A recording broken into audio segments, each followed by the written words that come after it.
እኔ ሁላችንም ዘማሪዎች እንግዲህ ባርነታችን ለጌታ ለኢየሱስ ብቻ ነው። ስለዚህ ይህንን የጌታችን የኢየሱስን ወንጌል የተሸከመ ማንኛውም አገልጋይ በዝማሪያችን በመደገፍ አብረን ወንጌል እንሰራለን እንጂ ከወንጌል ውጪ ሌላ ራይ ሌላ ለትውልድ ለመትረፍ ሳይሆን ለራሱ ለማትረፍ ከሚሮጥ ጋር አብረን አንሮጥም። መሮጥ የለብንም ብዬ አስባለሁ። እድሜ ይሄዳል።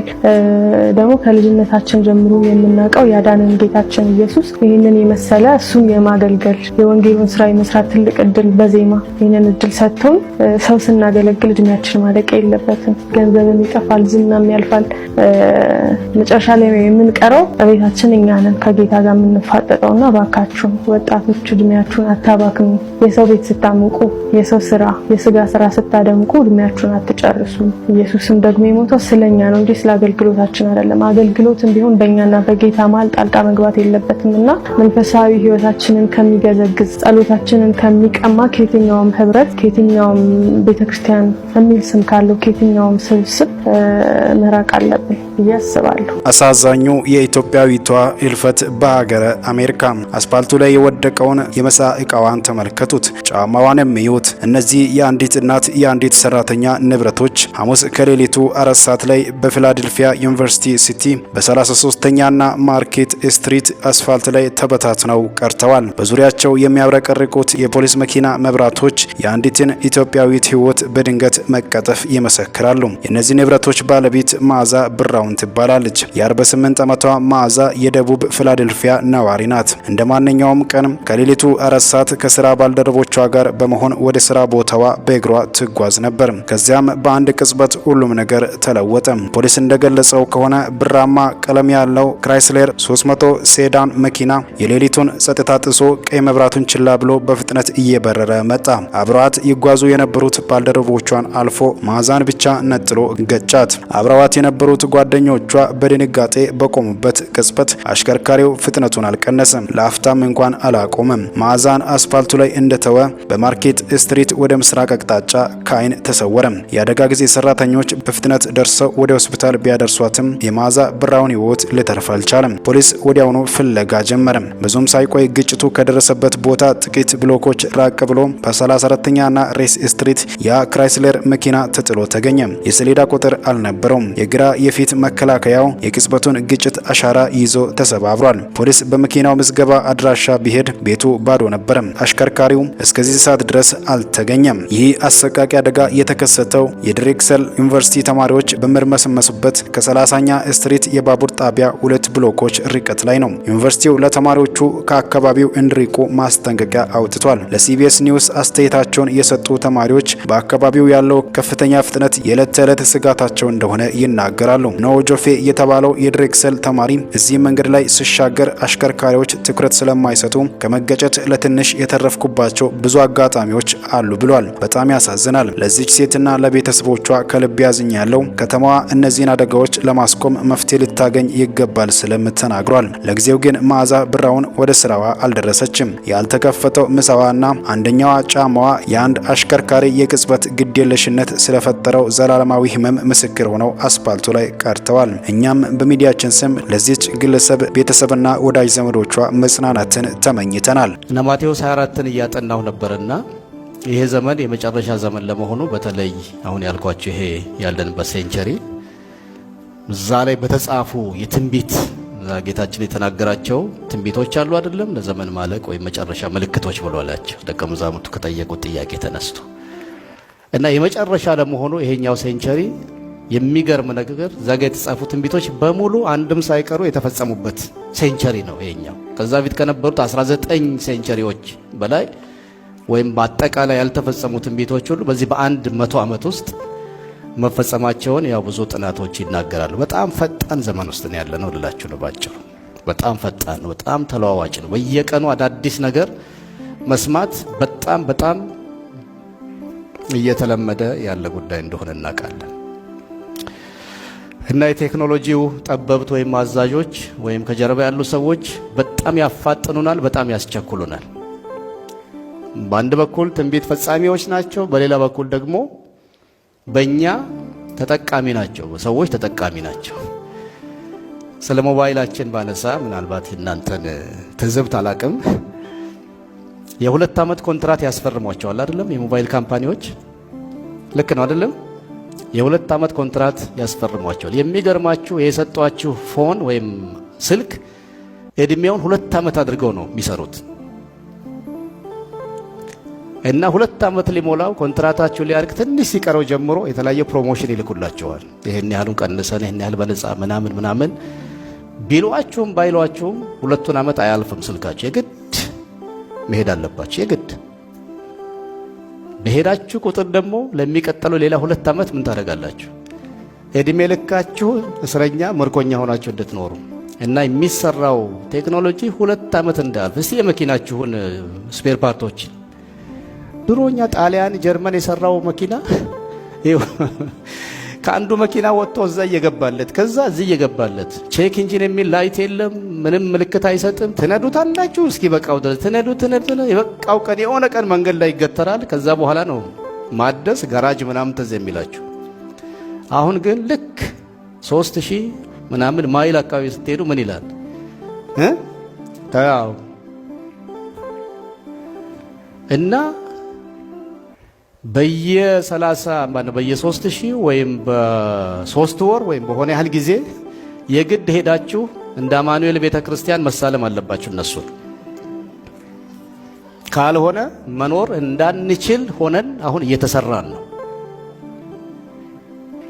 መኖር እንዳንችል ከነሱ ተለይተን ከነሱ ጥገኝነት ወጥተን መኖር እንዳንችል ልጆቼን ጠየቅኳቸው። መንታ ልጆች ያሉን 22 ዓመት የሆናቸው የኮምፒውተር ሳይንስ ተማሪዎች ናቸው። ዋት ኢፍ አልኳቸው። ኮምፒውተር የሚባል እኛ አዳልቶቹ ትልቆቹ ኮምፒውተር ባይኖር ነው ደስ የሚለን አልኳቸው። ባይኖር በቃ እንደ ድሮ ብንኖር ሰላም አልነበረም? በጣም ሰላም። በቃ ውሃ ካለን፣ ምግብ ካለን፣ መብራት ካለን፣ መንገባበት ቤት ካለን ምንም ሌላ አንፈልግም ነበርኛ። በጣም ሰላም። ፍሪጃችን በኮምፒውተር ነው የሚሰራው። አሁን ያልኩት መኪና በኮምፒውተር ነው። ስቶቡ በኮምፒውተር ነው። ሁሉ ነገር ተወደደም ተጠላ የኮምፒውተር እስረኞች ባሪያ ሆነን ነው ያለ ነው። ቀጥ ያለ ቀን እዚህ ላችኋል አይደለም? ምንድነው እሱ ያለፈው 2000 Y2K ምን አይነት ስጋት! ምናልባት ከ3ኛው ዓለም ጦርነት የባሰ ስጋት ነው በመላው ዓለም ላይ የወደቀው። ምን ይኮናል? መኖር ይቻላል ወይ? እና ልጆቼን እኛ እኮ የድሮን ነበር ምን መርጠው ምን ይመስላችኋል? እኛ መኖር አንችልም። የጸሎት ወንበር የጸሎት ስክሪፕቶ ቅባት እንዴ ያ አልሞትንም እንዴ ጎበዝ ኢየሱስ አለ እንዴ። አጉል ዘመን፣ ጠባብ ዘመን፣ ክፉ ዘመን ቢመጣ እነዚህ አይነት ሰዎች ያስበሉናል። ሁሉም እያሯሯጠ እንደነሱ እየቆጠረ ነው ሁላችንን የሚያሯሩጠ። እዚሁ አጋጣሚ ደግሞ አንድ ነገር እናሳስባቸዋለን። ይኸውን ካሪዝማቲክ ተብሎ በየቆርቆሮ የሚሮጥ መጽሐፍ ቅዱስ እየቀደደ የሚበላ በሴቶች ላይ የሚረማመድ እንደዚህ አይነት ሰዎች ጋራ እምነታችን አንድ አይደለንም። የለንበትም። እኛ እንዲህ አይነት ሃይማኖት የለንም። ፈጽሞ ይህንን ነገር በደንብ ደብዬ የለንበትም። ከኦርቶዶክስ የምትወጡ ከሆነ ሃይማኖት የምትወጡ ሰዎች ወደ ፕሮቴስታንቱ ስትመጡ እነዚህ ካሪዝማቲክ የሚባሉ እብዶች አሉ። ወንጌልን ለማጥፋት በመላ ምድሪቱ የተዘሩ በቲክቶክ ላይ ገና አንድ ጸሎት ሳይጸልይ ከስር 3 የባንክ አካውንት የሚጽፍ አይን አውጣዎች፣ ስራ ፈቶች ወይ በቀለም ተምረው ያችን የወር ደሞዝ መብላት ያቃታቸው ወይ የሆነ ሙያ ስኪል ቢዝነስ ውስጥ ገብተው ብር መያዝ ያቃታቸው ሀብት ማከማቸት ያቃታቸው ሰነፎች፣ እጃቸው ለስላሳ፣ ጸጉራቸው ጎፈሬ ከሆነ አገልጋይ ራቅ። ከማን ነው የተማረ? ለወንድ ጸጉሩን በማሳደግ ነውር ነው እያለ ከማን ነው የተማረ? ጴጥሮስ ነው? ጳውሎስ ነው? ክብ አድርጎ 4 ማዕዘን አድርጎ ይመጣ። በቃ ፋሽን ነው። ነገ አንዱ በጎን ካረገ ያደርጉታል ወይ ነገ ይተኮሳል። ዝም ብሎ አይደለም የተቆረበበት ይዛል። የትኛው መዋሪያ እንደዚህ አይነት ጨዋታ ውስጥ አልነበሩ? 3 ሰማያትን ይወጣ አንበሳ ነገ ሁሉ በአንበሳ ልትበላ በምትችልበት ዲዛይኑ መልአክ ነው አሳይቶኛል። ሰማይ እጀ እንደዚህ አይነት ቀላል ነበር። ስለዚህ አንደኛኛ ሃይማኖታችን ከነዚህ ሰዎች ጋር አንድ አይደለም እንድታውቁልን ወገድ እኛ ከኦርቶዶክሶች ጋር ያለንን ልዩነት ብቆጥርልህ 3 4 አይሞላ የኢየሱስ አማላጅነት ነው። እናንብ ካሉ መጽሐፋቸውን እንደሚያማልድ እነሱም ሊያውቁ ይችላል። ቢያንስ በአሐዱ ወልድ ከእግዚእነ ኢየሱስ ብሎ ብዙ ልዩነት የለም ማለት የኢየሱስ አማላጅነት መዳን በጸጋና በእምነት ነው። እሱንም መምህሮቻቸው ሲያስተምሩ እየሰማን ነው። እኛም በስራችን እንድናለን አላልንም እያሉ ነው። ብዙ እኮ ብትቆጥረው እኮ 7 አይሞላም። ይሄ እኮ የእብዶቹ ቡድን ልዩነታችን 100 ሊደርስ ነው። ታዲያ እንደውም እዚህ ጋር ኦርቶዶክሱ ይቀርባል እንጂ ወይዚህ እንትሩ ሌላው ምንድነው ትራዲሽናሉ ሉተራን ምናምን በጣም እኮ ጤናማ ነው። እነዚህኞቹ የጎረምሶቹ የወጣቶቹ በየጣራ የሚሮጡት ኮንፈረንስ ብለው ሰው ላይ እያሯሯጡ አንዱ አንዱን እያሯሯጠ ጩኸት በጩኸት የሚሆንበት ይሄ የእግዚአብሔር ቤት ነው አይደለም፣ የዱርዬ ቤት እንኳን ነው። እማዝ ነው ግን እዛ ቦታ ላይ የምትገኙ ሰዎች አሉ። መልእክት ነገረኝ የምትሉ አላችሁ። ስለዚህ ተኪያ በሃይማኖትም አንድ አይደለንም። እነሱ በሚገኙበት በእነሱ ጉባኤም ክብራችን አትተባበር። ሌላ ሃይማኖት ነው፣ ባዕድ እምነት ነው፣ እንግዳ እምነት ነው፣ መናፍቅነት ነው፣ ኑፋቄ ነው። ተጠንቀቋቸው። በስልክ እየደወለ በዚህ አካውንት አስገብ የሚል የእግዚአብሔር አገልጋይ አይደለም። 3 ትንቢት ሲናገር አንዱ በአጋጣሚ ስለገጠመለት የእግዚአብሔር ሰው ነው እንዳትይ። ክርስትና ጽድት ያለ ብቸኛ የሰማይ ሃይማኖት ነው፣ የአብ ሃይማኖት ነው። ሃይማኖቴን ብሎ ራእይ ላይ ተናገረልን። የዚህ ቅዱስ አምላክ የዚህ ኃያል አምላክ ሃይማኖት እንደዚህ አይነት ጎረምሶች ገብተው ቢዝነስ ቢሰሩበት አይደለም። እነዚህ ሰዎች ተደራጅተው ሙያ ውስጥ መግባት ነው ያለባቸው፣ ወይ ወደ ሆነ ነገር መሰማራት ነው ያለባቸው። ነገ በወንጌላን አብያተ ክርስቲያናት ላይ መከራና ስደት የሚያመጡ ናቸው እነዚህ። እግዚአብሔር ቀኑን ክፉ ያደርግብን፣ አገሩን ሰላም ያርግልን፣ ሁሉን ነገር በስርዓት በቁጥጥር ያርግልን፣ በጸጥታ በዝግታ መኖር እንድንችል። አጉል ዘመን፣ ጠባብ ዘመን፣ ክፉ ዘመን ቢመጣ እነዚህ አይነት ሰዎች ያስበሉናል። ሁሉም እያሯሯጠ እንደነሱ እየቆጠረ ነው ሁላችንን የሚያሯሩጠን። የሚያከብረን የሚፈራን የለም። እና ወደ እነሱ እንዳትተባበሩ አትሂዱ። የፈለገ ነገር ቢሏችሁ 5 ሳንቲም አትስጡ፣ ሌቦች ናቸው። አንድ እሱ ነው። ለወንዶች ደግሞ መክረው ብዙ እንትን አይደለም፣ እንደው አበዛው እንዳትሉ እንጂ እናንተ ደግሞ በሴት አገልጋይ እጅ የምታስጭኑ ፓስተር ብትሆን ነቢይ ወንድ ልጅ ሴት ልጅ እጅ ጭናበት አይጸለይለት። ይስሐቅ እንኳን ልጅ ቢሆን አብርሃም ነው የሚጭንበት። እንደው ያዕቆብ ልጆች ቢኖሩ እንኳን ሚስቶቹ ብዙ ቢሆኑም እንኳን አባት ነው የሚጭነው። ነቢይት ነች ፓስተሪት ነች ምናምኒት ነች ብላችሁ ወንድ ልጅ ተንበርክኮ ሴት ልጅ ቆማ እጅ አትጭን። እናንተም ትንሽ ወንዱ ነው የእግዚአብሔርን ቤተክርስቲያን መልካም ነው። በየሰፈሩ ቀልዱ በስቷል ማለት ነው። ባለማወቅ ሊሆን ይችላል፣ በዋነት ሊሆን ይችላል። ግን ቢያንስ እንማማር፣ ሰው መንቃትና ማስተካከል አለ። እልክ ጥሩ አይደለም ማለት እነኚህማ ውሃ እየሸጡ ማለት ነው ያስከፈሏቸው። መስቀሉ የሌለበት ኢየሱስ ክርስቶስ እርሱም እንደተሰቀለ እንሰብካለን። የክርስቶስ ኢየሱስ መስቀል ኃይላችን ነው፣ ጉልበታችን ነው ብለው ወጥተው ሐዋርያት በስሙ ስልጣን ጉልበትና ተአምር ሆኖልን አይተንም ቀምሰን አሁን ውሃ በመጠን እየተለካ የሚሸጥ የጸሎት ውሃ፣ የጸሎት ዘይት፣ የጸሎት ራፊ ጨርቅ፣ የጸሎት ወንበር፣ የጸሎት ስክሪፕቶ ቅባት እንዴ! ያ አልሞትንም እንዴ ጎበዝ? ኢየሱስ አለ እንዴ? ያለ ይመስላችኋል? ይሄ በማባበል የሚሰራው የዊች ክራፍት ስፒሪት ነው እንጂ በዚህኛው ስክሪፕቶ ከተጠቀምሽ ቪዛ ይመጣልሻል የሚል ይሄ ሽያጭ አይደለም ወይ? ሳይመጣልሽ ለምን አይቀርም? በዚህኛው ፎጣ ከተጠቀምክ፣ በዚህኛው ጨርቅ ከተጠቀምክ፣ በዚህኛው ውሃ ከተጠቀምክ፣ በዚህኛው ዘይት ከተጠቀምክ ተጠንቀቁ። ተጠንቀቁ። this is witchcraft። መጨረስ ከፈለግን ይሄ ነው። እውነትና አውራ ከተባለ ይሄ ነው። if you want to finish this is it። ወደ ግራ ማንልም ወደ ቀኝ ማንልም፣ ይሄ ነው።